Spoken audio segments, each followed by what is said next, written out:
இப்போ பாருங்க புட்டுக்கு இடியப்பத்துக்கு தோசைக்கு வந்து இலங்கையில் நாங்கள் மாற்றிட்டு கொஞ்சம் லைட்டாக பகுதியில் வந்து இங்கே பாருங்க இப்படி ஈரமாகி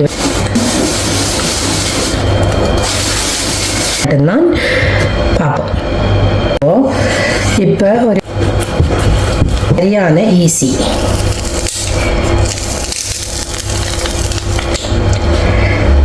இல்லை, நல்ல சூப்பரான இடியப்பமா வரும் பஞ்சு போல். ஓமா ஹலோ, குட் மார்னிங். இன்றைக்கு வந்து எந்த சேனலில் இலங்கை ஸ்டைலில் மா விற்கிறது எப்படி, அதாவது புட்டுக்கு இடியப்பத்துக்கு தோசைக்கு வந்து இலங்கையில் நாங்கள் எந்த முறையில் மா அவிச்சு பாய்ப்போம். நார்மலாகவே இலங்கையில் வந்து தோசைக்கு அரிசி தோசை பாவிக்கிறது சரியான குறைவு. மா தோசை அதே நேரத்தில் சாஃப்டாகவும் பஞ்சு போலையும் இருக்கும். அதுக்கு வந்து இந்த அவிச்ச மாவை தான் கூடுதலாக பாவிப்போம். அந்த அவிச்ச மாவை வந்து எப்படி செய்கிறன்றது தான் இந்த சேனலில் இன்றைக்கு காட்டித்தர போகிறேன். அது மட்டும் இல்லாமல் இந்த அவிச்ச மாவை வச்சு அதில் இடியப்பம் எப்படி செய்கிறதுன்றதையும் இன்றைக்கி நான் உங்களுக்கு காட்டித்தர போகிறேன். இப்போ வாங்கோ வீடியோக்களே பார்க்கலாம். அதுக்கு முதல் நீங்கள் இந்த சேனலுக்கு ஃபஸ்ட் டைம் வர்றீங்களா இருந்தால் இந்த சேனலை சப்ஸ்கிரைப் பண்ணி பெல் பட்டனை அமர்த்துங்கோ. அப்போ தான் நான் போடுற வீடியோக்கள் உங்களை வந்து சேரும். அதே நேரத்தில் எனக்கு உதவியாக இருக்கும். இப்போ வாங்க வீடியோக்குள்ளே போய் இந்த அவிச்சமாக இப்படி செய்கிறேன்னு பார்க்கலாம். அவிக்கிறதுக்கு வந்து நிறைய தண்ணி விட்டு இப்படி ஒரு சட்டியில் கொதிக்க வச்சுக்கிறேன். இது கொதிக்கிற டைமில் நாங்கள் போய் மாவிக்கிறதுக்கு ஏற்பாடு பண்ணுவோம். இப்போ மாவிக்கிறதுக்கு இந்த புட்டை வைக்கிற இப்படி ஒரு சட்டி தான் எடுத்து வச்சுக்கிறேன். இந்த கண்ணுகள் இருக்கிற சட்டி, அது வந்து அவிஞ்சு கொடுக்கறதுக்கு நல்ல ஈஸியாக இருக்கும். இந்த டைமில் இதுக்கு ஒரு பேக்கிங் பேப்பர் போடுவோம். போட்டு இதை வடிவாக இப்படி செய்துவிடுவோம். இப்போ நான் வந்து இந்த மா அவிக்கிறதுக்கு பச்சை மா ஆல் பர்பஸ் ஃப்ளவர்ஸ் இது வந்து 1 கிலோ எடுத்து வச்சுக்கிறேன். நீங்கள் மைதாமா கோதுமை எதெண்டாலும் நீங்கள் பாவிக்கலாம். அதில் வந்து புட்டு இடியப்பம் தோசை எல்லாமே வரும். ஸோ இது 1 கிலோ மாவை நான் இப்போ இதுக்குள்ளே போட போகிறேன்.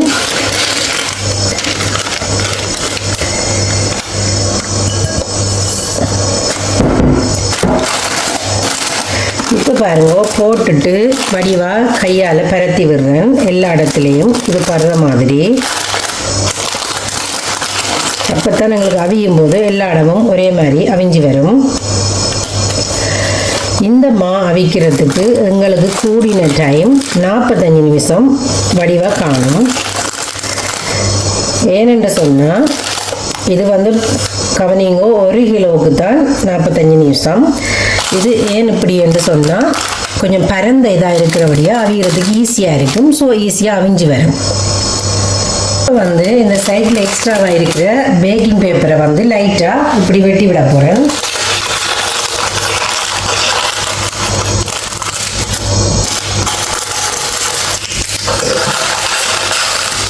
ஸோ இவ்வளவு தான். இப்போ இதுக்கு ஒரு மூடி போட்டு வடிவாக 45 நிமிஷம் இதை அவிய வச்செடுப்போம். அவிச்சோடனே நான் உங்களுக்கு காட்டுறேன். இதில் முக்கியம் வந்து மாவை தூக்கி வைக்கும் போது தண்ணி நல்லா கொதித்து பபிள்ஸ் வரணும். இப்போ வந்து எங்கள் தண்ணி நல்லா கொதிச்சுட்டு இந்த டைமில் இந்த மாவை தூக்கி வைப்போம் இதுக்குள்ள.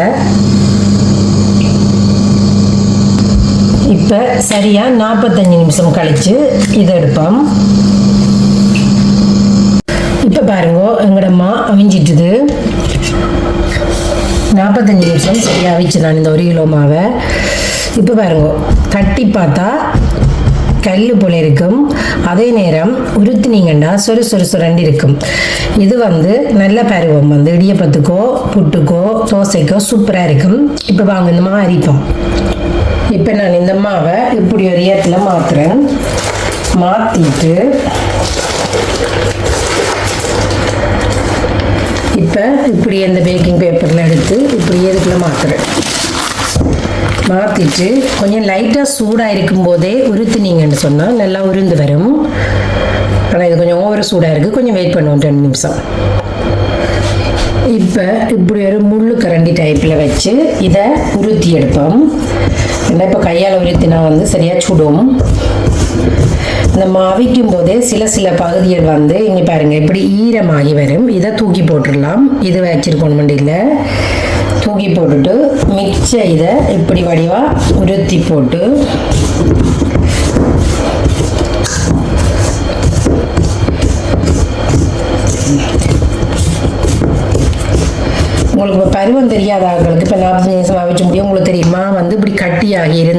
அது நல்லா அவிஞ்சிட்டேன் அர்த்தம். இதை இப்போ சூட்டோட உருத்தினீங்கன்னா உங்களுக்கு ஈஸியாக இருக்கும் உருத்த.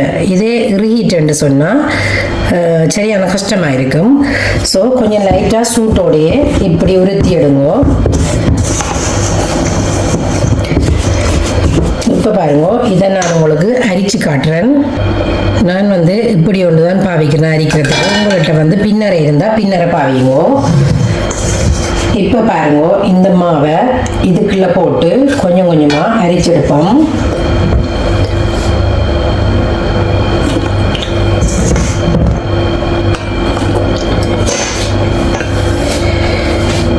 இப்போ இதை இப்படி வடிவாக கையால் உருத்தி விடும்போது இங்கே பாருங்க எப்படி மா அரிஞ்சு விழுகுதுண்டு.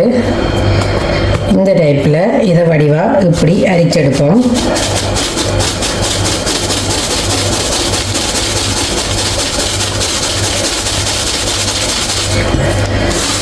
மீதம் இருக்கிற கட்டியாக இருக்கிறதெல்லாம் இப்படி கையிலாலேயே, அதாவது நீங்கள் கொஞ்சம் லைட்டாக சூடாக செஞ்சீங்கன்னா தான் இப்படி செய்ய உங்களுக்கு ஈஸியாக இருக்கும்.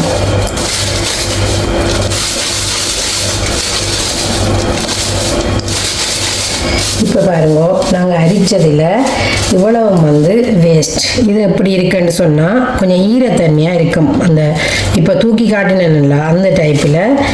அப்போ இதை வந்து தூக்கி போட்டுடலாம், இது எங்களுக்கு தேவையில்லை. சரியா?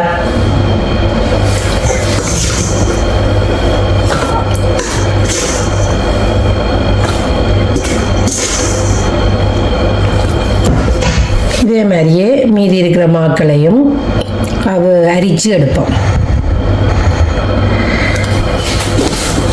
மிச்ச மாக்களை அரிச்சிட்டு நான் பிறகு உங்களுக்கு மிச்சத்தை காட்டுறேன். இவ்வளவுந்தான். இப்போ எங்களோட மா எல்லாம் அரிச்சு எடுத்தாச்சு. இப்போ இதில் வந்து ஒரு கப்பை வச்சு நான் உங்களுக்கு எப்படி இடியப்பம் அவிக்கிறதுண்டு அவிச்சு காட்ட போகிறேன். இது வந்து உங்களுக்கு அவிச்சு காட்டுறதுக்காக மட்டும்தான் பார்ப்போம். இப்போ பாருங்க, இந்த அவிச்ச மாவை வச்சு உங்களுக்கு நான் இடியப்பம் வச்சு காட்டுறேன். அதுக்கு வந்து இப்படி ஒரு கப் மா எடுத்துக்கொள்கிறேன். இன்னும் ஒன்று எடுக்கிறேன். 2 கப்பில் இன்றைக்கு அவிச்சு காட்டணும் உங்களுக்கு. பாருங்க, இப்போ மீதி மாக்கள் இந்த மா வந்து நீங்கள் மாத கணக்கில் வச்சுருக்கலாம். 2-3 மாதமும் இருக்கும். இதை ஆற வச்சுட்டு ஒரு பேணிக்கில் போட்டு வச்சிங்கன்னு சொன்னால் 2-3 மாதத்துக்கு இந்த மா பழுதா போகாமல் இருக்கும். இப்போ எங்களுக்கு தேவையான நேரங்களில் எடுத்து நாங்கள் செய்து கொள்ளலாம். டைம் இருக்கிற நேரம் அவிச்சு வச்சிங்கன்னா தேவையான நேரங்களில் செய்து கொள்ளலாம். இப்போ இந்த மாவை தள்ளி வச்சுட்டு நாங்கள் இப்போ இடியப்பத்துக்கு குழைப்போம். இப்போ வந்து இடியப்பத்துக்கு தேவையான உப்பு போட்டுக்கொள்வோம். நான் ஒரு குட்டி கரண்டியால் 1 கரண்டி போடுறேன். நீங்கள் வந்து உங்களோட தேவைக்கேற்ற மாதிரி போட்டுக்கொள்ளுங்க. இப்போ ஒரு ஆப்பக்காம்பு வச்சு இதை குழைப்போம். இப்போ இதுக்கு தண்ணி என்ன பருவம்ண்டா, நான் வந்து இந்த தண்ணியை கொதிக்க வச்சு ஆற்றி எடுத்துக்கிறேன். நீங்கள் பாருங்கள், இந்த விரல் விடுற அளவு சூட்டில் இருக்கணும் இந்த தண்ணி. சரியா? இது வந்து உங்களுக்கு நான் அளவுக்காக கப்புகளை விட்டு காட்டுறேன். இப்போ பாருங்க, இந்த தண்ணியை கப்பில் விட்டு எடுத்துக்கிறேன். நாங்கள் 2 கப் போட்டு நாங்கள் அதில் இருந்து இப்போ எவ்வளோ தண்ணி தேவைப்படும்னு பார்ப்போம். உப்பெல்லாம் போட்டு நல்லா பிரட்டின பிறகு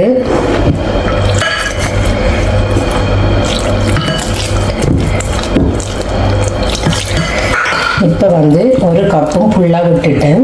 பார்ப்போம் இப்போ எங்களுக்கு எவ்வளோ தண்ணி தேவைப்படுதுண்டு.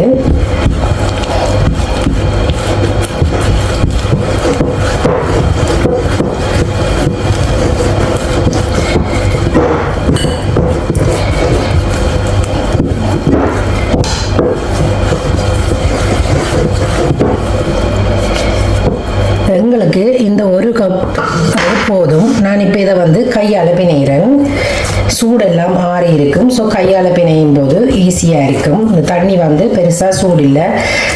இப்போ நீங்கள் இந்த மாவுலேயே வந்து 1 கப் அவிச்ச மாவுக்கு 1 கப் குரக்கன் மா போட்டு அவிச்சிங்கண்டா நல்ல சத்தாவும் இதாக இருக்கும். அதே நேரம் 1 கப் அவிச்சமா 1 கப்பு அரிசிமா நீங்கள் எந்த மாண்டாலும் இதோட கலந்தெடுக்கலாம். ஸோ கலந்து அவிச்சு பாருங்கள். இப்போ பாருங்க, எங்களோட இடியப்பமா பருவம் இதான். சரியா? இதில் வந்து உங்களுக்கு நான் எப்படி இடியப்பம் வைக்கிறேன்னு காட்டுறேன். சரியா? இப்போ பாருங்க எங்களோட இடியப்ப தட்டுகள் ரெடி.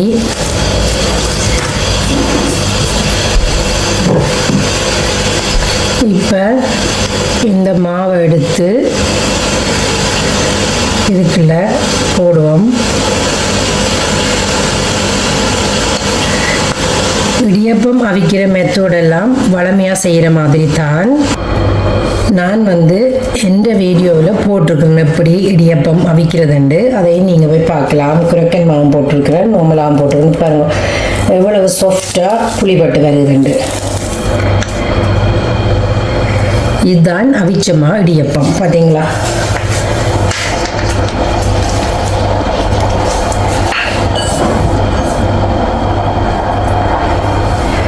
இதுக்கு நீங்கள் அரிசி மா கலந்தாலோ குரக்கன் மா கலந்தாலோ ஒரு பிரச்சனையும் இல்லை. இடியப்பம் நோமலாகவே அப்படியே அவிஞ்சு வரும். இப்போ பாருங்க புளியறதுக்கும் சரியான ஈஸி.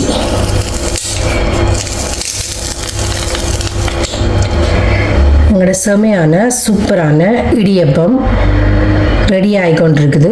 நான் மிச்சத்தை புளிஞ்சு உங்களுக்கு அவிச்சிட்டு மிச்சத்தை காட்டுறேன். வெறும் அவிச்சமா ஒரு மாவும் கலக்காமல் அவிச்ச வெள்ளை இடியப்பம் தான் இது. நீங்கள் மாக்கரைச்சு மாவை கலந்து அவிச்சாலும் ஒரு பிரச்சனையும் இல்லை. நல்ல சூப்பரான இடியப்பமாக வரும் பஞ்சு போல். இப்போ பாருங்க எங்களோட இடியப்பம் வேறு லெவலில் ரெடி ஆகிட்டுது பார்த்தீங்களா. பஞ்சு போல் சூப்பரான இடியப்பம். கண்டிப்பாக இதை ட்ரை பண்ணி பாருங்க.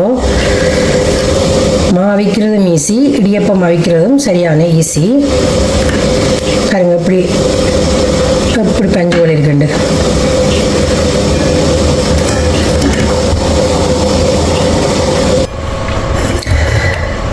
நீங்கள் வடிவாக கவனித்து பார்த்தீங்கன்னா 2 கப் அவிச்ச மாவுக்கு 1 கப் இளம் சூட்டான அதாவது நிகச்சூட்டான தண்ணி விட்டுருக்கிறேன். அதோட தேவையான உப்பு. இடியப்பம் அவிக்கிற சரியான ஈஸி. நாங்கள் அதன் மெத்தடை கண்டுபிடிச்சிட்டோம்னு சொன்னால் ஈஸியாக அவிச்சு கொள்ளலாம். இப்போ பாருங்கள் உங்களோட சுவையான சூப்பரான பஞ்சு போல் அவிச்ச மாடியப்பம். இதுக்கு நீங்கள் குரக்கன் மாவோ அரிசி மாவோ கலந்தடிச்சிங்கன்னா இன்னும் வேறு லெவலில் இருக்குது. கலந்து அவிச்சிங்கன்னா இடியப்பத்தை. ஸோ ட்ரை பண்ணி பாருங்கள் கண்டிப்பாக. இப்போ பாருங்க நாங்கள் அவிச்ச மா அதுலேருந்து உருவாக்கப்பட்ட இடியப்பம் வேறு லெவலில் இருக்குல்லோ. கண்டிப்பாக இதை ட்ரை பண்ணி பாருங்கள். பார்த்துட்டு எப்படி இருந்தேன்னு நான் கமெண்ட்ஸில் சொல்லுவோம். மீண்டும் ஒரு அட்டகாசமான புது வீடியோடு நான் உங்களை சந்திக்கிறேன். நன்றி, வணக்கம்.